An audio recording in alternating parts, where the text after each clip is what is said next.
Hi, I'm Suzanne Smith. I'm the CFO at the Reading Group. I oversee all the finance and accounting operations in the organization. We were a very manual-based company. We ran on Excel spreadsheets. We used QuickBooks for our accounting system, and we wanted to grow. So we sought out ERP systems, and we landed on Business Central. So we embarked on that adventure, and about a year into it, we hit some roadblocks. So they kind of sequestered the project in that area of the company, and we're not bringing accounting into it until very late stages of the project. I started to get a little worried because I knew we were 9 to 12 months down the road. We're hoping to go live, but yet, chart of accounts, didn't know really how the system worked. And then I became very fearful that this was going to go horribly wrong unless I got myself better educated and maybe even found some additional resources. And that's where I met Stephanie with Elliott Clark Consulting and finally got my light bulb moment. The thing that impressed me most about Stephanie is that she knew how to talk my language. She knew how to appeal to accounting folks like myself and connected the dots for me. Showed me, okay, this is how you want to handle your inventory. This is how you can do it in your system, and here are the outcomes you can get. She pulled out a notebook and started sketching out, how things should be set up in the system. And I'm like, that makes sense. She could paint the picture for me, talking to an accounting person, how it would work.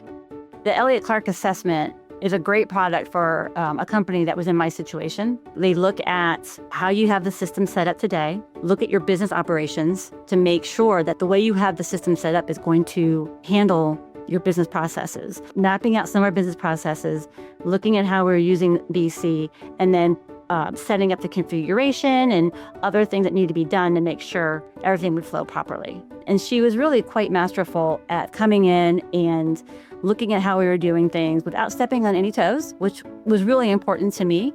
She's got our GL set up the way we want it and gave the accounting team more confidence that we can go live properly, which really accelerated our time to go live. Otherwise, we'd probably still be, in the assessment phase trying to figure out what to do with it. Well, first and foremost, for an accounting person, I have confidence that I have numbers that I can rely on, that they're accurate. Prior to her, I would have no confidence that any of that would be correct. If we had not had her come do the assessment, we would not be able to implement a system or organization that will help us grow. And that, is a number one priority for us. People hear the horror stories of implementing an ERP system that goes on for years. It was a hugely worthwhile investment to shorten the timeline and get us live much more quickly than we could have done ourselves. And not only just go live, but live with confidence that things were going to be correct. Every aspect of the system would have been wrong had she not come in and assessed what we were doing and give us the course corrections that were needed. I mean, she completely saved the project. I don't like to be considered a hero. I just kind of wanted to be able to get my job done, but she's the actual hero. She rescued us.